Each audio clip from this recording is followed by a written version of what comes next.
Welcome back to the Magic Circle. We've managed to make our way past the Sentinel and over to this piece of the SS Lamina. When I last left Clyde, he was angry with me and repulsing, so let's grab him and get that fixed. He may be angry with me now, but luckily, since I have previously edited him, he is eligible for me to just go ahead and hop right in without having to open him up.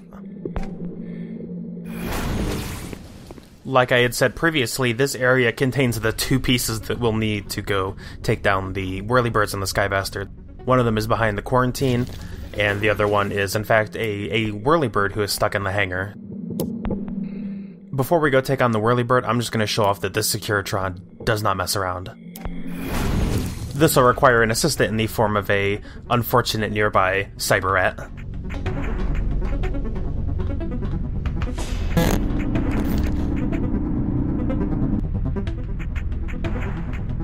Go get him, buddy. This is quite the long, narrow hallway, and it's going to take a fair bit of effort for us to go get our hands on that Securitron.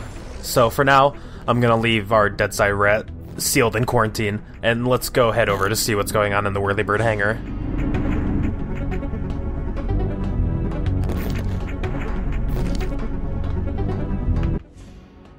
Should have known you brought all this back. So what do you actually want? Maybe steal someone's account, then edit the world like we do? Be my guest. Just do it to that three-faced intern, Coda. She's holding a gun to my personal brand, but if you hijack her machine and lock out her controls right as the demo starts, her plans will implode, and I'll give you her job. Think about it. Getting Coda's job isn't exactly a great prize at this point.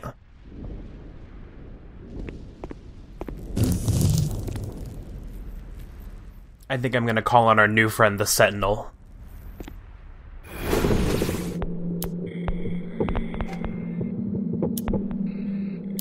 We'll keep it simple with just the Fire Burst. Although the Whirlybirds have flight, which is really, really useful, they only attack with melee, so they're pretty easy to take down in a fight.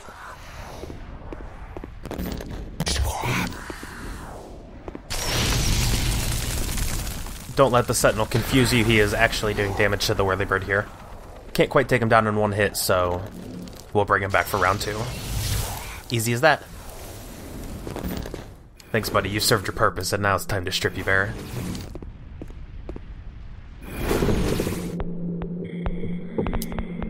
As I've stated, flight is incredibly useful because it'll allow us to navigate the world using flight and the markers that we can place down from the Pro's arm.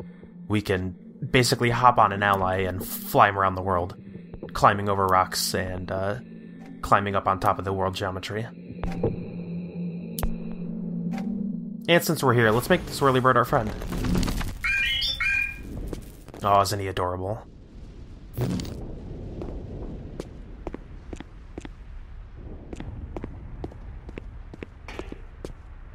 So now I'm hoping, praying, I guess, that my ideas outlive me. So at the end, when you met Starfather inside the circle, that's what I was trying to convey. That I was reaching out to you. Passing on part of myself. God, but that's bullshit. Isn't it? I mean, I don't know you at all. This isn't mutual. It's fucking test tube. I'm sorry. Guys, I'm sorry, but if I keep recording at night, staring for another single second at this false world, I might just end it.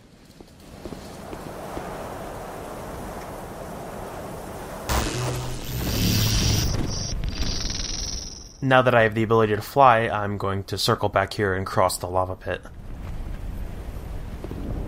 When I'm flying, I could theoretically ride on anybody, but the rock makes a great transportation platform because of how flat he is. Just in case, I'm going to give him fireproof. Also, you can never forget. Always got to make him an ally. And I'll bring our Whirlybird with.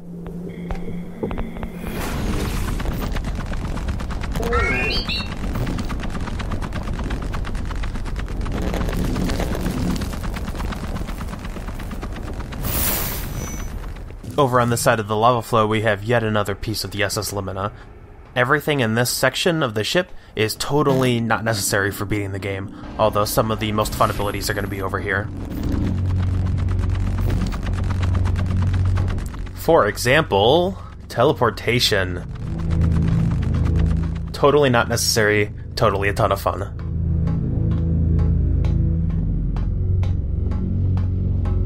Man. Seeing all this again. Once you've doomed one entire world on a whim, the sin of it is past. It might just become habit. That's who the gods are now. If today stings a little, they box it, bury it, and by tomorrow it never was. You can see these 3 teleporters are connected, but the way teleporters work is that you go to the closest linked teleporter. So in this case, because these 2 teleporters are closer than the 3rd one, I'll just end up going back and forth between them.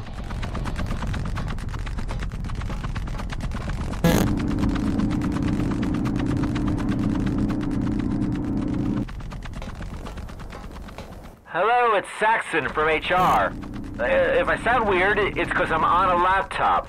Now, I'm joining these commentaries because, as of recent events, Mr. Gilder and Ms. Evelyn need a third party present at all times. But to be candid with you, I'm excited. Video games seem like such fun. Now, who wants to go first? Fine. You nerds want some actual behind-the-scenes crap? Listeners, it's not what you're thinking. What? A sex thing? Please, I could shut that down in my sleep. Last week, this sad old man tried to adopt me, based on some truly choice assumptions that I will not further dignify. You said your game clan was your real family. I didn't... He called in HR, by the way, not me. I just got out of my chair, and Starfather ran like a little girl. Ms. Evelyn, look, the fault lies with Mr. Gilder, but we do need to talk about your casual misogyny. Cut. Gentlemen, I know tensions are high on the team right now, but you have to look me in the eye and promise not to put that in the game. No, look me in the eye and swear. Teleporters are, of course, entities, so let's hop inside and grab the ability to teleport other. Now I have the option to make any of my creatures a teleport hub. And since we're here, let's give them some legs.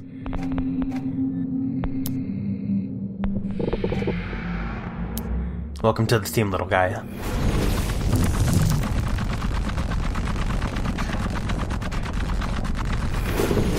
I think I'll leave the rock behind for now, though. Some peace and quiet from that propeller is long overdue.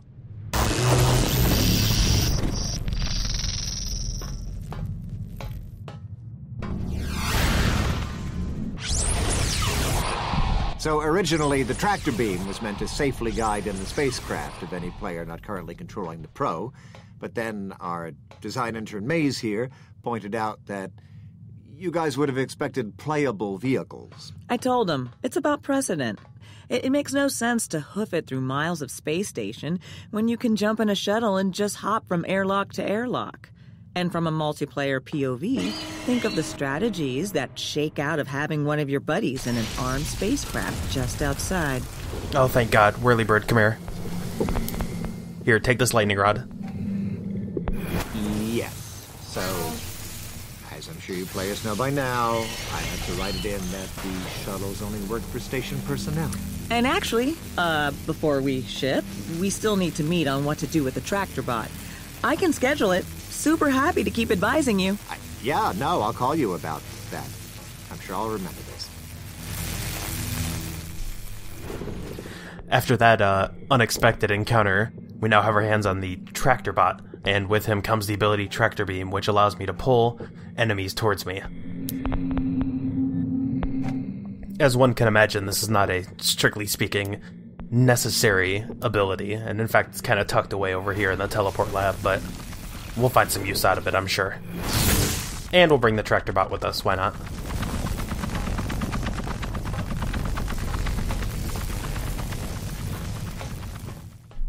I love me some Whirlybird, but we should mix things up a bit. Bring along as many creatures as we can. Can't forget to stop and grab all the teleport abilities from these telepads. Probably won't need them, but you never know. Nice to have.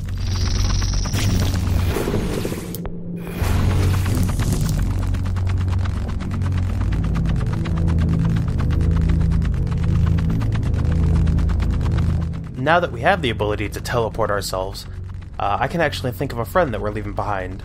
Give me a second while I remember where he is.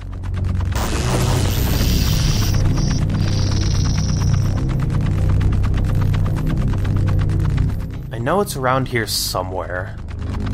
The map is less than helpful, but it gives me a vague enough idea. Oh, that's right. I am looking for my old friend the Cerebra, who we left in the Xeno lab.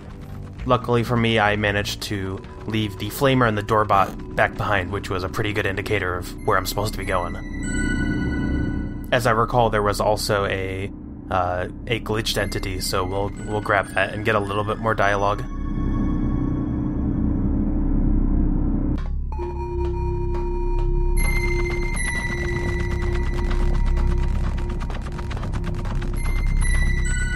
As you'll recall, the Cerebro was an enemy to us, but since it transferred over its abilities with Mind Swap, it is now neutral. I'm gonna need something to actually physically get underneath the door here, though. So we'll slap Teleport Other on the Doorbot. And once again, make him our ally. Always forget to do that. And send him through. No, except for he can't fit. Well, I'll just grab a Cyberrat. Cyberrat helped us last time, Cyberrat will help us again. I'm going to make the Doorbot a neutral entity so that it doesn't try to follow our marker, and I'll send the Cyberrat through with the ability to teleport Other. That'll let us hop through to the other side and make it back on our own free time. Problem is, even though the Doorbot's neutral, he has a tendency to wander around. Come here, come on. If you're gonna be like that, then I'll just make you my friend. Stay still for just a second. There we go. Perfect. The gods can't predict you, so they invoke you to win an argument, like you're an evil spirit. But seriously, what kind of ghost haunts a place he ain't been yet?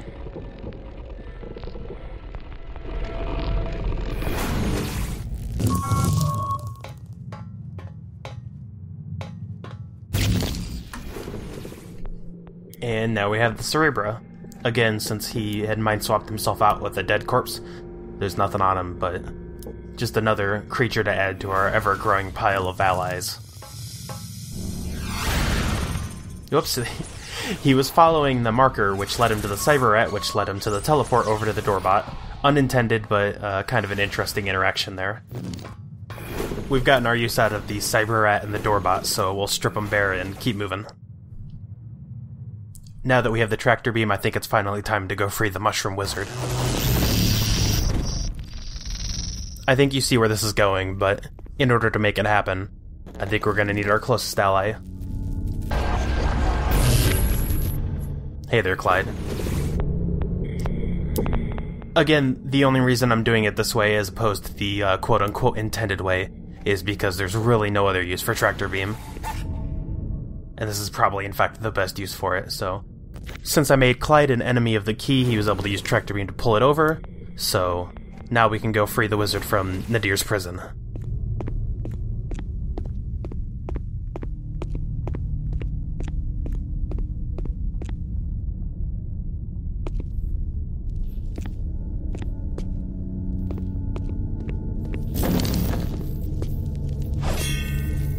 The wizard's shield ability is just the thing that I'm gonna need to go take down the Hiver Queen. As promised, which is by letting Clyde punch her in the face until she dies. All the pieces are starting to fall into place now.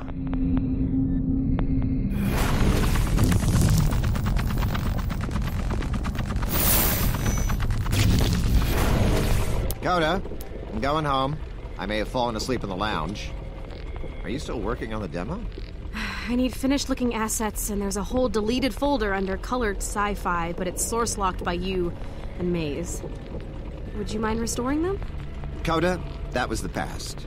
You're the future, okay? Speaking of, You know, it's high time you came out to have dinner at Starfall. Your custom smart castle? Out in the woods? No. I mean, what? I'm taking hours and hours of your time on this demo. It's an overdue courtesy. I have always dreamt of seeing it. What shall I wear? You'll see. You'll see? Regardless, I think it's high time that we go take down the Hiver Queen.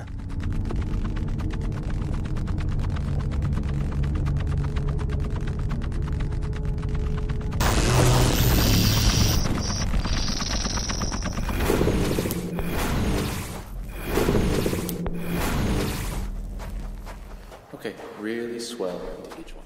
All right, here we go.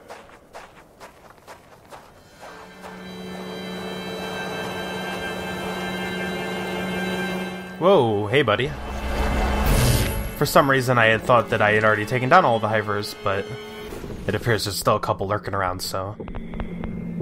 I was ready to walk in with full confidence, but I'm gonna fall back on my allies a little bit.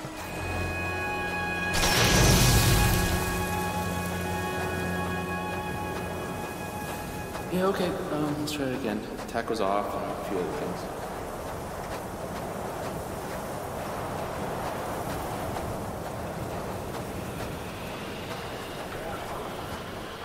Here we are again. Just me, you, and a couple of my friends. But this time, I've got the Wizard Shield. The first step in gearing up to take down the Hiver Queen is transforming Clyde into the perfect weapon. All he'll need is melee, and with flight he'll be able to fly right up and punch her in her stupid face. I'm gonna make it very clear that Clyde's sole purpose is to destroy the Hiver Queen.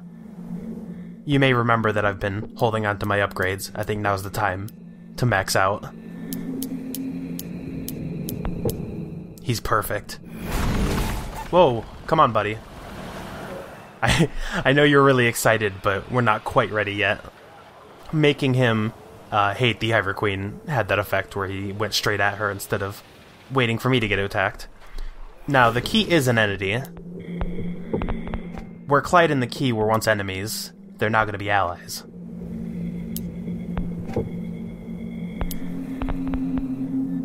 Ladies and gentlemen, I present King Key. With Clyde on our side and the King of Keys backing him up, I think this Hiver Queen is done for.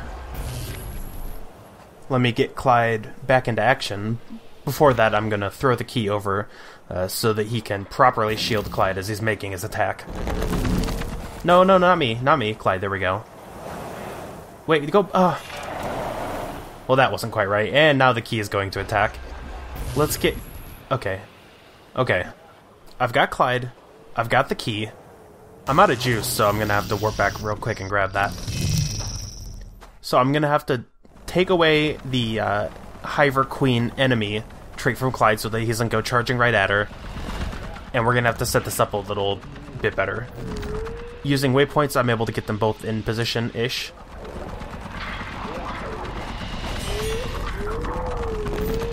And now, since Clyde is a little bit faster, he'll go straight for the Queen. What? It appears the Shield Allies does not completely protect against damage.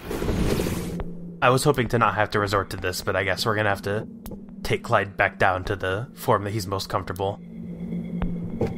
Parasite is kind of an I win button. All I have to do is get the Hiver Queen to kill Clyde, and Clyde will transfer the Parasite over to her and kill her. Really? I'm actually gonna have to give Clyde an attack so that he'll try to attack the Hiver Queen and the Hiver Queen will retaliate. Clyde, please. There we go. Wait patiently. This is hardly the thrilling victory I had in mind for Clyde's grand adventure, but it'll have to do.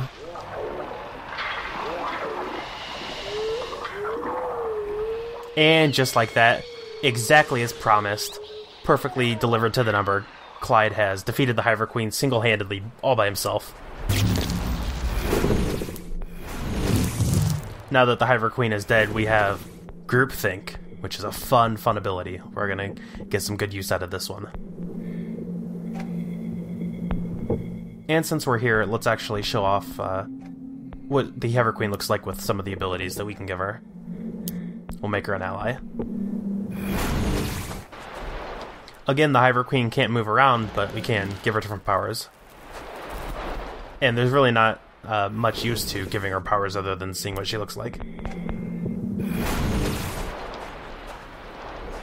I think my favorite is the tractor beam, so we'll grab that from Clyde and stick it on her.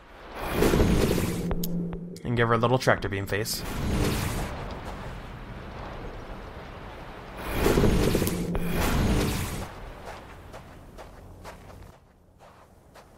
Holy balls! You took out the Hiver Queen with no weapons?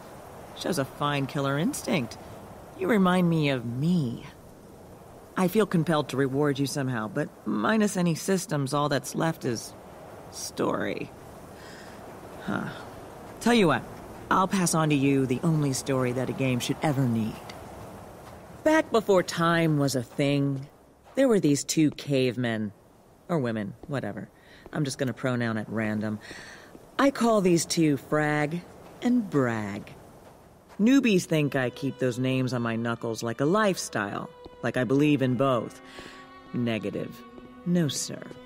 See, Frag and Brag had their eyes on the same prize, okay? Wanted some time in the naked cave with the same mates. Tried to get bombed on the same fermented applesauce. Everything. Fighting over it all had nearly killed them both. They had to pick a winner without the loser dying. At that very moment, the first game was born. And with it, mother effing civilization, okay? Now, in that contest, Frag came out on top, easily. She was faster, stronger, and smarter by a country mile. But Brag, now, he had an idea. He'd tell the tribe that he would have won if that darned sun wasn't in his eyes. And people swallowed it. Pretty soon, Brag realized he didn't have to compete at all. He could go on making up BS for the rest of his life. He told the first story and ruined the first game with it. Took that sacred interplay of all human striving and added an effing cheat code. And that, children, is why the parable of Frag and Brag is the only story that games will ever need. We write it on our knuckles, that it may serve as a warning. With the Hiver Queen down, I'm now one piece of the puzzle away from total domination of this world, and I'll finally be ready to go take on the Code of the Sky Bastard. Now that I have groupthink, I'm going to make it work for me. And I just so happen to have a nice, willing pile of hive mind. Groupthink works for like-minded creatures, so in the case of all of these hivers, once I give it to one, he'll start seeding the abilities of all the others. And in fact, the Hiver specifically will ally groupthink with the Hiver Queen, but for every other creature, it's only creatures of the same type. Just like that, I now have a army of flying Hivers. God, I really love groupthink. I'm gonna make the rounds a little bit and try to grab as many allies as I can. The more the merrier is definitely rings true.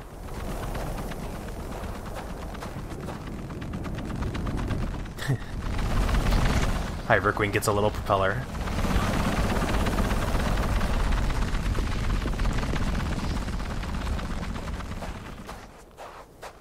Couple more stragglers over here by the sewers, so we'll grab them. Not strictly necessary, but the more the merrier. Greetings, streamers. Your plucky heroine is making some poor choices for the cause. I need Ish to trust me, so I agreed to this dinner at his castle. But A, he said he's picked an outfit for me, so I'm recording this in case. And yet B, there are definitely other guests. I know when he was married, Ish and his wife were poly, so I am now walking through the woods, off the trail, hoping to not see an orgy before it sees me. Yes, those are cloaks. People are wearing cloaks. I'm going to have to outrun all of the murder sects in these shoes. But, if so, that's some jaunty music.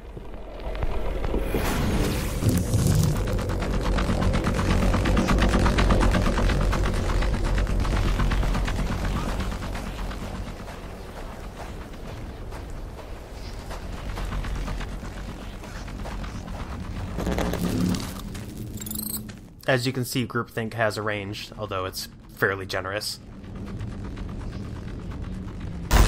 Now that we have enough Hivers, I think we're ready to go take down the Securitron. Since I got the Sentinel lay around, may as well use him for a little bit more fun. I'll give him Shield Ally, which is stuck on that piece of shit key. Oh, key. I had such high hopes for you. We'll give Sentinel the ability to shield allies, and since I've never actually done it, I'm just gonna carry him around with me. While the Sentinel may be lacking in the looks department, he sure wears the hell out of that crown.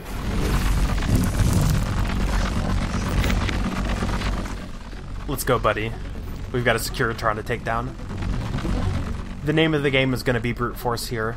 I'm going to send as many Hivers down with us. I'm going to follow in their path, and then hopefully we can get close enough to the Securitron that I can trap him. Fingers crossed. This is by far the closest thing to a Brute Force strategy that I'm going to be employing. Whoops. Left the Sentinel a little too close. I guess now is as good a time as any to go for it. Oh. Ah. So you can see the Securitron actually went for the main Hiver, the one with the Groupthink. No time to talk. We gotta keep moving.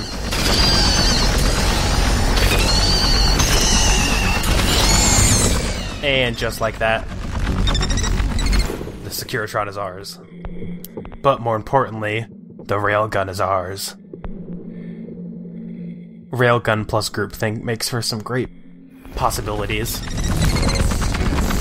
I still haven't quite decided how I want to take on the Whirlybirds, so maybe I'll leave it up to the thread to give me some ideas. The stories from my world always have two guys arguing over some robot. Like, but sir, is it self-aware? Like that'd set it above the rest. Me, I think it's a curse. It lets you zoom out, see more of the picture, realize how small you are.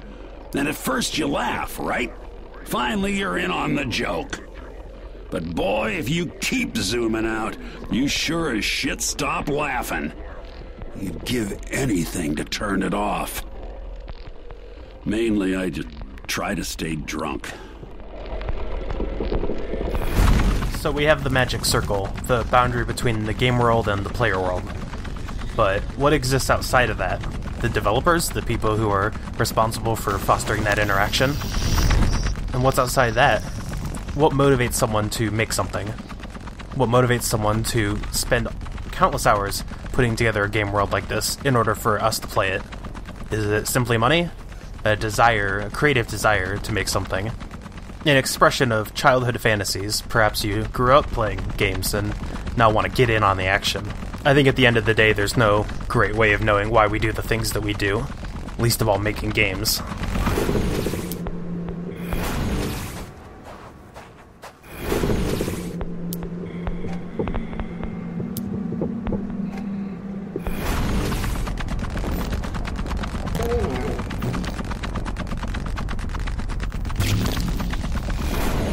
Approach, Coda Solis. You will kneel a mortal and rise a child of eternity. Look at her face! Did none of you tell her about the masks? For LARPers, y'all act like a frat. Coda, this is all a party for you. Ish is officially writing you into the story. Just as I did when she became Ava Nadir. Don't remind me. Woman, I thought you spoke nerd.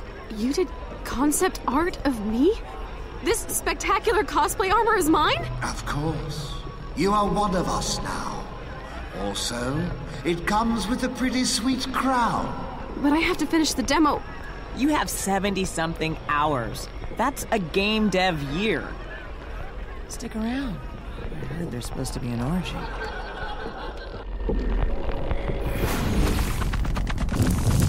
Now that we have all the pieces that we need from this game, because we have the ability to fly around, let's actually hop back to the first crack.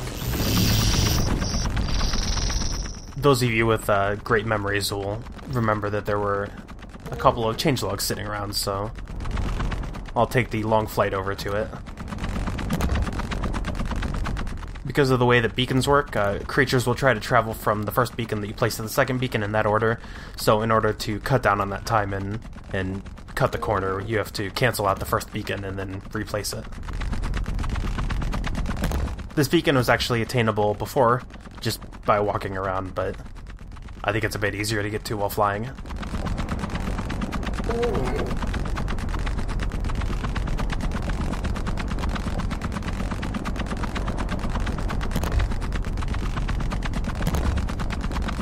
So all of this we've seen before, but what happens when we climb up on top of the world?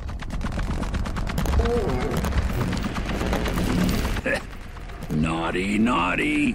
You're not even supposed to be here yet, boss.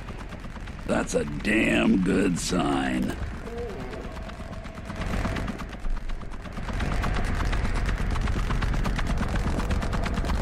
Leaf Troper, the lead tester, has scattered around some of these changelogs. We're not going to bother getting them right now.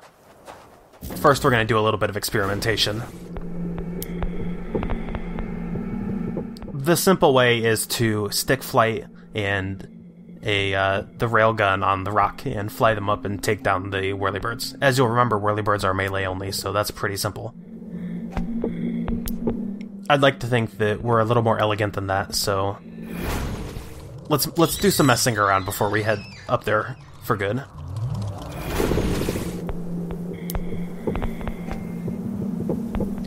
I'm going to be combining a couple concepts that we've seen before.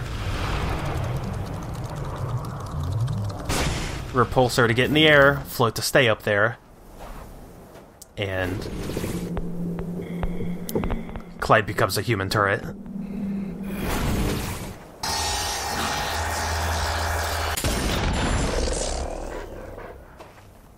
Just some options. Now that we've completed the rest of this world, we've taken down the Hiver Queen, we've made it through the Sentinel, defeated the Securitron, freed the Mushroom Wizard from Avenidir's prison, I think it's finally time that we attack the Whirlybirds and destroy Coda the Sky Bastard.